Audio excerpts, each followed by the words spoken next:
کسی قذاب کا منہ دیکھنا شایع نہیں لوگ، کسی قذاب کا منہ دیکھنا شایع نہیں لوگوں، ہمیں ہر روز ملتی ہے عطا ختم نبوت کی۔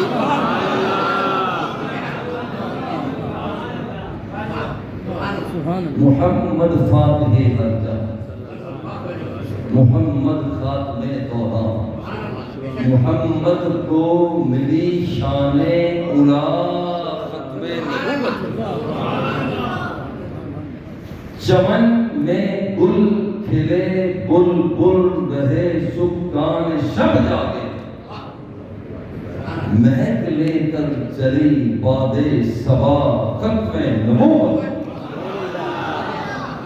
غلام زال کے لب پر بحمد اللہ جاری ہے،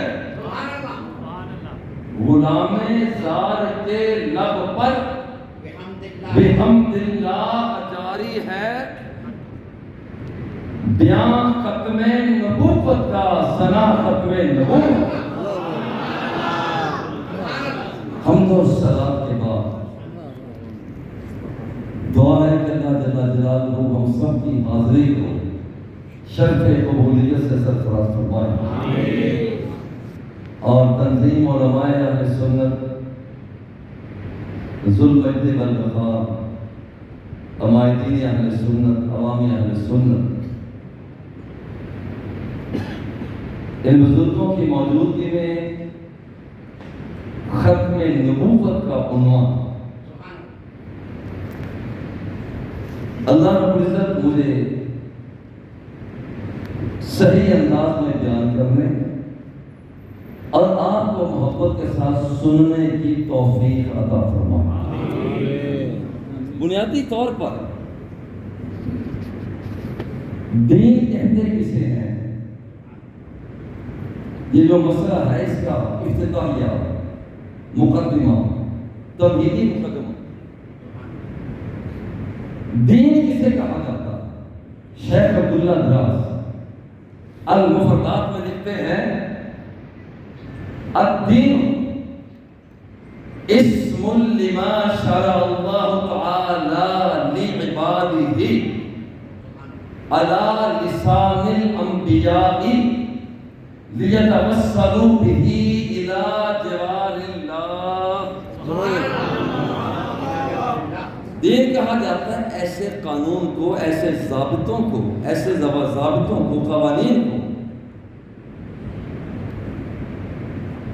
جب کوئی شخص ان ضابطوں کو اختیار کر لیتا ہے، یتوسل بہ الی جوار اللہ، جب ان ضابطوں کو اختیار کر لیتا ہے تو اللہ کا پڑوسی بن جاتا ہے، یہ دین۔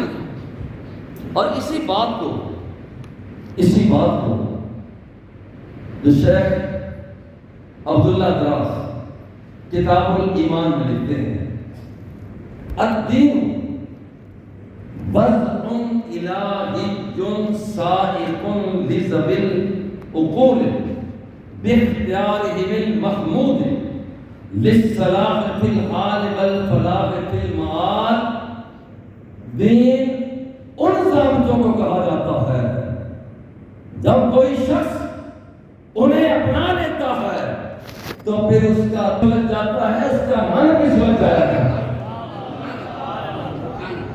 وَمَن يَبْتَغِ غَيْرَ الْإِسْلَامِ دِينًا فَلَن يُقْبَلَ مِنْهُ، جو ان ضابطوں سے ہٹ کر کوئی اور ضابطہ اختیار کرے گا، رب فرماتا ہے میں رب ہو کر اعلان کرتا ہوں میں قبول ہی نہیں کروں گا، قبولیت میری بارگاہ میں نہ ہوگی۔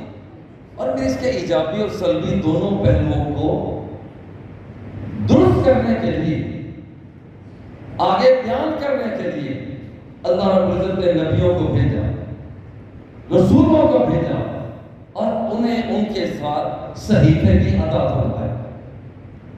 اب یہاں تک آدم آئے، نوح آئے، کلیم آئے، عیسیٰ آئے، سارے آئے، ایک کے بعد دوسرے نبی آتے رہے۔ اب سوال یہ پیدا ہوتا ہے کہ حضور کے بعد، مدینے والے میٹھے میٹھے آقا کے بعد اور کوئی نبی کیوں نہیں آ سکتا؟ کیوں نہیں آ سکتا؟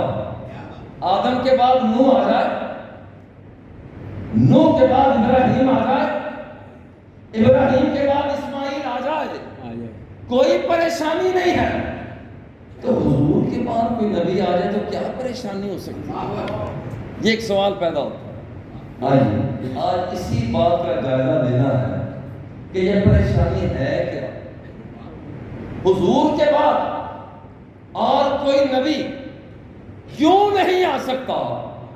کیا وجہ ہے کہ کوئی اور نبی نہیں آ سکتا؟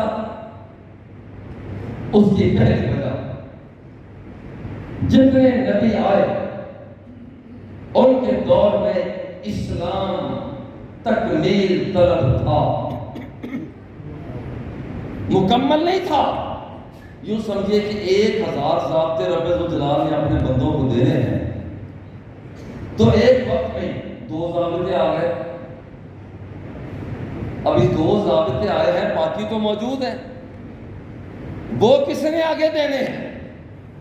ایک اور نبی آ گئے، 10 ضابطے ان کے ذریعہ سے آ گئے، بڑھتے بڑھتے ضابطے آتے گئے، مگر دین تکمیل طلب رہا۔